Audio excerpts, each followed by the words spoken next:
Olá, você vai ver nesta edição do Câmara Rio Notícias. Comissão de Educação faz audiência pública para discutir a retomada das aulas presenciais.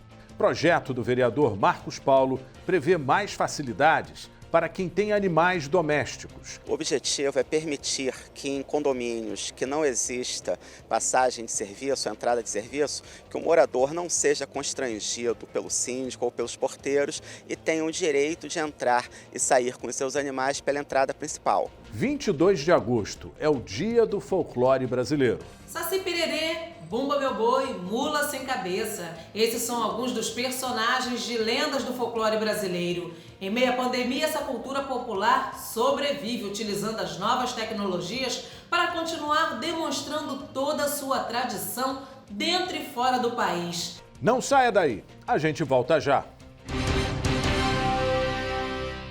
A Rio TV Câmara está de mudança. Nosso canal aberto entrará na sintonia 10.3 a partir do dia 29 de agosto, como estabelecido pelo Ministério das Comunicações. Você que nos assiste no canal 15.3, a partir do dia 29, basta sintonizar o canal 10.3. Assim, você pode seguir acompanhando nossa programação 24 horas com tudo sobre o Legislativo Carioca e a cidade. E siga nossas redes sociais.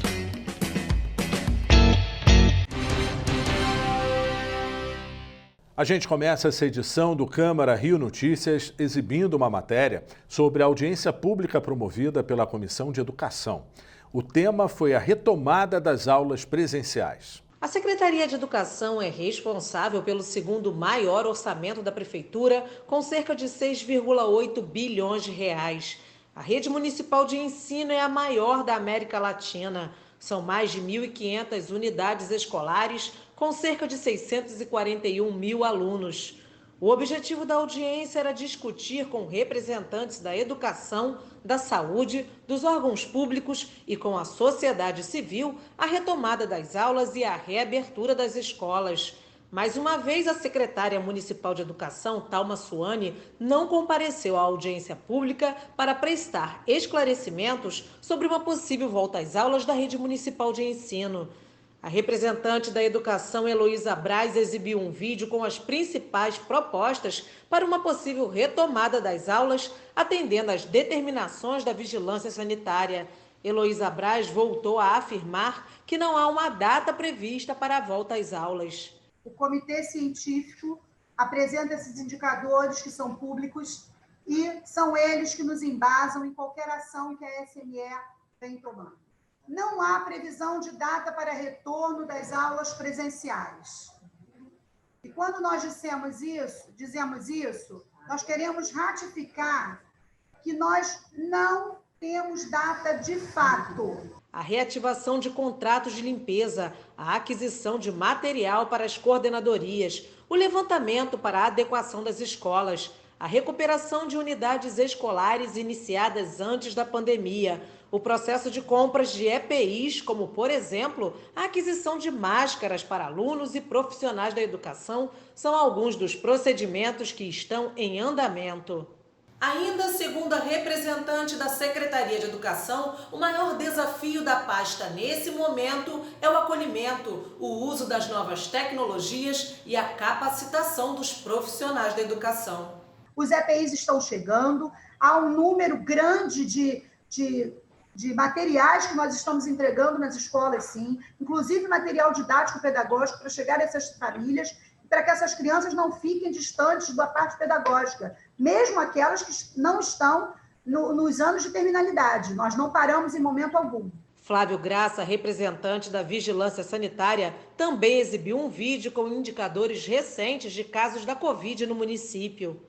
No indicador 1, que é a capacidade de leitos de UTI disponíveis na rede Metro 1, na rede SUS, nós começamos no início da retomada em 92,4% e agora estamos com 62% de ocupação de leitos de UTI. Na rede pública, né, Metro 1.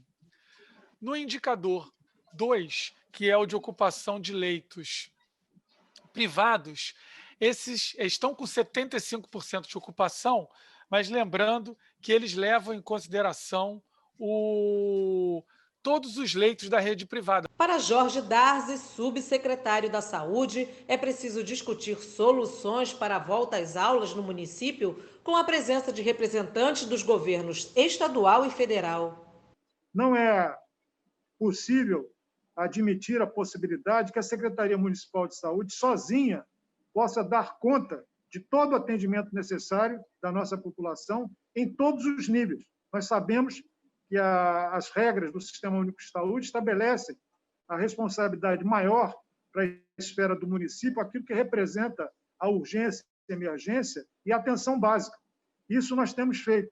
Agora, outros procedimentos que têm chegado à rede municipal de saúde ocorrem muito em decorrência da dificuldade do funcionamento da rede federal e também da própria rede do Estado, como outros procedimentos de média, de alta complexidade que acabam comprometendo uma boa parte da nossa rede. O vice-presidente da Comissão de Educação, vereador Tarcísio Mota, lamentou que os critérios estabelecidos no início da pandemia pela Prefeitura mudam a toda hora. A gente estabelece o critério dizendo que é científico e depois modifica o critério para que a realidade caiba nele. A verdade é que os critérios 4, 5 e 6, pelos critérios iniciais, não estariam valendo hoje, 3. E o critério 7, que o senhor mesmo concordou, também não estaria valendo. Ou seja, nós estaríamos, pelos critérios inicialmente, tendo que retroceder no plano de retomada e não avançar, né? Agora, mudaram os critérios, aí a realidade passou a caber. Isso me parece muito grave. Hermano Castro, representante da Fiocruz, exibiu indicadores com bases científicas que mostram um leve aumento de casos de Covid na cidade. Primeiro, redução da transmissão comunitária. 1 caso novo por dia por 100 mil habitantes. Esse é um estudo que saiu mais recente, foi publicado no dia 5 de agosto, por isso é importante a gente estar acompanhando o que a ciência vai fazendo no mundo inteiro. Eles chamam de baixa transmissibilidade, ou seja, os estudos mostraram em vários países que 1 caso novo por dia é a situação mais segura para a abertura de escolas. Esse é um estudo sobre escolas. Acima de 10, que eles chamam de uma transmissão comunitária moderada, você já começa a ter problemas na reabertura de escola, com aumento, inclusive, de casos entre professores e alunos. Esse estudo foi publicado no New England e a gente está colocando ele como um indicador importante, porque isso passa a ter já um número que a gente começa a enxergar de qual seria o valor de casos por dia para um determinado território. Então, 1 caso novo por dia, por 100 mil habitantes, 6 milhões de habitantes, 6 milhões e 600 mil, em torno disso no Rio de Janeiro, isso daria em torno de 60 casos novos por dia, na média, e mantendo isso por pelo menos 7 dias.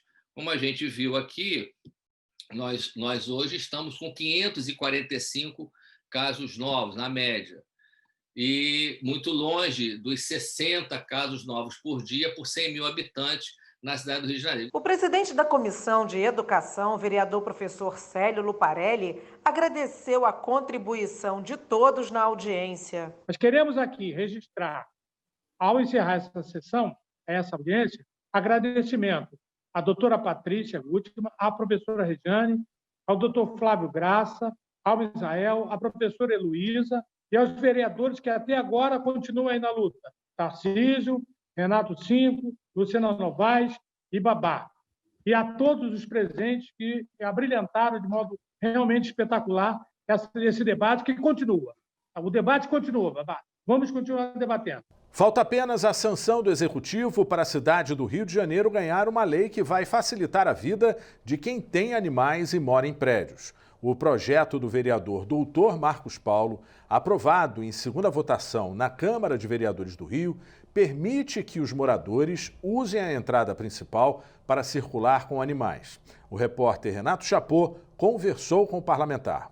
O projeto foi inspirado em denúncias que o vereador recebeu no gabinete dele. Moradores relatam brigas e até atropelamentos em garagens no Rio. A ideia também é estimular a adoção de animais com a facilitação de regras de convivência nos condomínios. O objetivo é permitir que em condomínios que não exista passagem de serviço, entrada de serviço, que o morador não seja constrangido pelo síndico ou pelos porteiros e tenha o direito de entrar e sair com os seus animais pela entrada principal. Agora, o senhor acha que primeiro momento, com as pessoas sem conhecer ainda exatamente a lei, isso pode criar um problema entre moradores e o condomínio?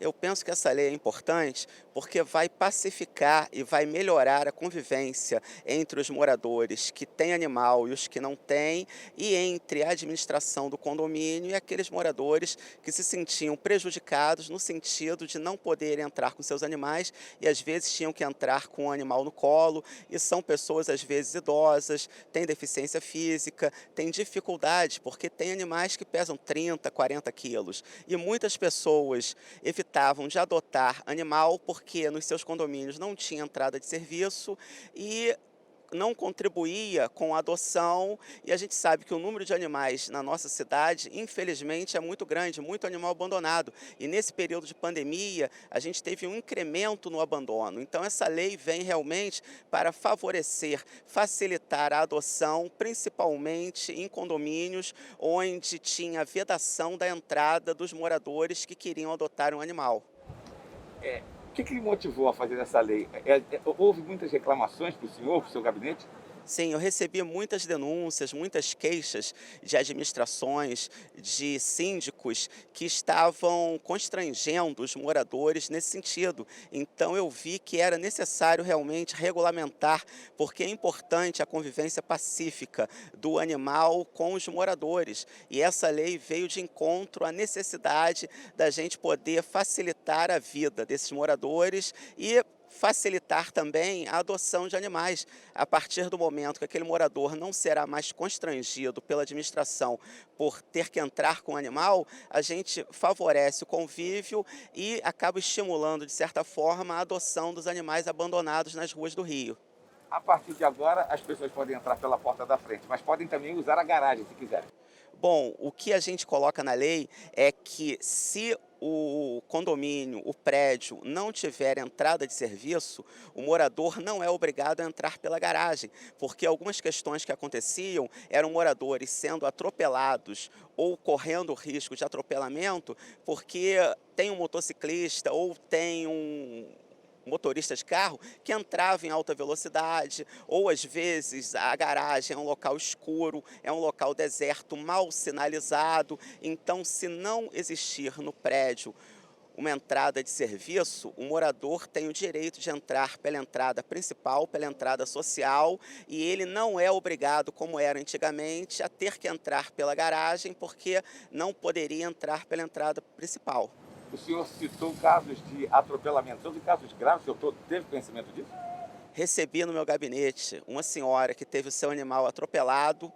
Tive outro caso também de uma moradora que quase foi atropelada, porque realmente a garagem geralmente é um local escuro, é um local mais deserto, então não é razoável que a gente obrigue o morador a ter que dividir espaço com carros, com motocicletas, com bicicletas. Daí a importância dele agora poder entrar pela entrada principal sem ser constrangido pelo síndico, pelos porteiros ou até mesmo por outros moradores que às vezes não gostam do animal e que ficam fazendo reclamação ou até mesmo brigando com esse morador. E você vai ver no próximo bloco. 22 de agosto é o dia do folclore brasileiro. Você tem criança de 5 a 9 anos em casa? Então este vídeo é para você. Ministério da Saúde apresenta. Tem criança em casa, tem aprendizado também. Confira as atividades que você pode fazer em casa para despertar a curiosidade e ajudar no aprendizado e desenvolvimento do seu pequeno. Dos 5 aos 6 anos de idade, as crianças conseguem brincar de faz de conta, ensaiando papéis como brincar de escolinha, casinha, teatrinho, entre outros. Incentive que a criança fale de suas emoções e não a repreenda quando a emoção for de tristeza ou raiva. Abrace as emoções do seu filho e converse sobre elas. Outra forma de viver momentos diferentes é criar histórias com personagens que a criança mesmo pode inventar ou começar a fazer rimas simples para incentivar a musicalização. Outra forma legal de ensinar brincando é com a família das palavras, como a família das frutas ou a família dos transportes. E também a relação de quantidade, tamanho, igual e diferente. Também vale a pena investir no desenho e na pintura, para que a criança vá melhorando sua coordenação motora fina, como desenhar cada vez melhor os objetos ou pintar dentro das linhas. Dos 6 aos 9 anos de idade, é importante continuar estimulando a independência da criança, como tomar banho, escolher e vestir a roupa sozinha e servir e comer seu próprio prato de comida. Falando em comida, uma atividade muito legal é a de cozinhar junto aos pais. A criança pode começar misturando os ingredientes, lendo a receita, pesando alguma coisa e até provando para ver se está bom. Confira as atividades para a faixa etária do seu filho e convide todos de casa para realizarem essas atividades. Elas ajudam no aprendizado da criança e criam momentos de afeto e diversão em família.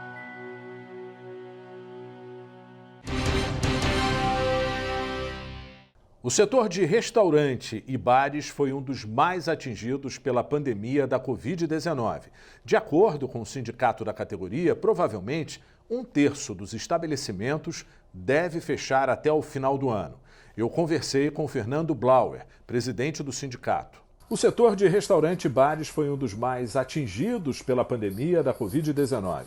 De acordo com o sindicato da categoria, provavelmente 1/3 dos estabelecimentos deve fechar até o final do ano. Eu converso com o Fernando Blauer, presidente do Sindrio. Primeiro, a gente gostaria que você fizesse um balanço, né, uma visão, né, um raio-x do Sindrio em relação a essa situação da pandemia e os restaurantes, bares e restaurantes. O nosso setor, eu acho que foi um dos setores mais prejudicados dentro da cadeia de negócios da cidade do Rio de Janeiro e do estado também de um modo geral. Junto com o turismo como um todo, né, hotelaria, agências de viagem, etc., nós vimos a nossa receita chegar a praticamente zero durante muitos e muitos meses, praticamente 4 meses, né? E agora vivendo uma retomada ainda muito lenta em termos de geração de receita. Então é uma situação muito delicada e o resultado disso, infelizmente, foi o fechamento de empresas. A gente calcula que mais ou menos 15% das empresas já fechou em definitivo e talvez até 1/3 não consiga alcançar o fim do ano. E esse dado é muito grave porque você está falando de por trás dessas empresas, são empresas de pequeno porte. Então, por trás delas tem famílias, tem pessoas que vivem ali do dia a dia dos seus próprios negócios. Além disso, você tem os empregos que fizeram com que o Rio de Janeiro se tornasse a segunda capital do país, atrás de São Paulo, que mais perdeu empregos no setor. Foram mais de 30 mil empregos. Isso é um volume extremamente relevante, delicado e que tem um impacto social significativo. Bom, Fernando, é muito importante a gente pontuar a dimensão do Rio de Janeiro, né? São 10 mil estabelecimentos. Você disse aí que uma boa porcentagem significa aí um bom fechamento desse comércio, né? Onde você acredita que essas regiões são mais críticas dentro da geografia do Rio? Olha, a gente pode considerar que o problema está na cidade como um todo, tá? Mas realmente o centro da cidade tem sido o epicentro do problema, porque o centro já vinha de um processo de esvaziamento prolongado, que estava sendo muito agravado nos últimos anos durante o dia, por conta da informalidade, que gera uma concorrência desleal. Não tem como, um vendedor de quentinha tira de fato emprego e receita das empresas e faz as empresas fecharem, porque concorre diretamente com preços que são impossíveis de você competir na economia formal. E para os bares do centro da cidade à noite, a insegurança estava afastando as pessoas daquele convívio, além também da informalidade, vendedores de cerveja, andando na frente de bares, vendedores de caipirinha, daí por diante. Então, esse conjunto de circunstâncias, que era a crise econômica prolongada, com a insegurança à noite, principalmente, e com a concorrência desleal com a informalidade, fazia com que o centro da cidade já fosse o bairro mais prejudicado nos últimos anos. Quando veio a pandemia e o home office se tornou uma regra, né, e as empresas, portanto, passaram a não ter mais funcionários trabalhando no centro da cidade, isso conjugado com a falta de moradores, né, porque é uma zona eminentemente comercial, gera necessariamente um esvaziamento dos bares e restaurantes. Então, o fechamento de empresas e o desemprego nessa área da cidade tem sido ainda mais grave do que em outros. Bom, a gente sabe que nesse período de isolamento, né, o delivery foi muito importante, mas não foi suficiente, né? Ele não representa um respiro, um alívio para o setor, não é isso? E você tem aí uma projeção que não é tão otimista em relação até o fim do ano, né? Exato. O delivery, eu sei que publicamente as pessoas têm a impressão de que o delivery foi a grande salvação, né? Na verdade, o delivery foi uma fonte de receita importante, porque sem ela os restaurantes teriam realmente ficado a zero. Mas só para você ter uma noção, o delivery representou durante a pandemia cerca de 25% apenas do que era a receita média dos restaurantes antes da crise. Por que aconteceu? Aumentou a demanda por delivery? Sim, é verdade, mas aumentou também muito a oferta. Muito mais bares e restaurantes entraram nesse mercado. E, além disso, o delivery cobra taxas muito altas, pode chegar a 27% da venda. Então, isso não é suficiente para pagar as contas de um bar e restaurante. Ajuda, mas não resolve. Portanto, é algo que tem que ser visto com muito cuidado e muita parcimônia. Agora, a Câmara dos Vereadores do Rio teve uma atitude muito importante recentemente, que foi aprovar uma lei que proíbe a inserção nas plataformas de operadores ilegais, informais de alimentos e bebidas. Ou seja, negócios que não tenham licenciamento sanitário e alvará de funcionamento não podem vender no iFood, no Uber Eats e no Rappi daqui para frente. O Salvador já copiou, parece que São Paulo está com um projeto de lei no mesmo sentido. Provavelmente o Rio de Janeiro saiu na frente do que vai ser um padrão nacional de conformidade do delivery com a lei. Agora vamos falar sobre saúde. Uma decisão do Tribunal de Justiça determinou que o hospital de campanha do Maracanã permaneça aberto. O governo do estado tinha anunciado a desativação da unidade. Mas para o presidente do TJ, desembargador Cláudio de Melo Tavares, abre aspas, não se pode alegar a imprevisibilidade das consequências da pandemia para respaldar eventual falta de compromisso dos gestores públicos com o número de leitos. Fecha aspas. Em nota, a Secretaria Estadual de Saúde disse que vai cumprir a decisão judicial, mas que vai recorrer. Em 22 de agosto se comemora o Dia do Folclore. E claro, a gente não poderia deixar passar em branco essa data tão importante. Saci Pererê, Bumba Meu Boi, Mula Sem Cabeça. Esses são alguns dos personagens de lendas do folclore brasileiro. Em meio à pandemia, essa cultura popular sobrevive utilizando as novas tecnologias para continuar demonstrando toda a sua tradição dentro e fora do país. Apesar das dificuldades, o folclore brasileiro resiste. Sobre esse assunto, eu converso com Maria Elizabeth Andrade Costa, chefe do setor de pesquisa do Centro Nacional de Folclore e Cultura Popular. Há uma previsão para a retomada das atividades do Museu do Folclore? Ainda não. Não temos ainda essa previsão porque a nossa instituição é marcadamente visitada por público. Nós temos espaços expositivos, temos espaços educativos, temos uma biblioteca especializada em folclore e cultura popular, que é muito visitada por pesquisadores. Então, não é simplesmente um protocolo para os funcionários retomarem, mas tem um contato grande com o público. E isso exige um protocolo muito cuidadoso para a gente evitar qualquer problema para a população que nos visita. Agora, Maria Elizabeth, vocês fazem aí algum planejamento para quando essa volta for possível?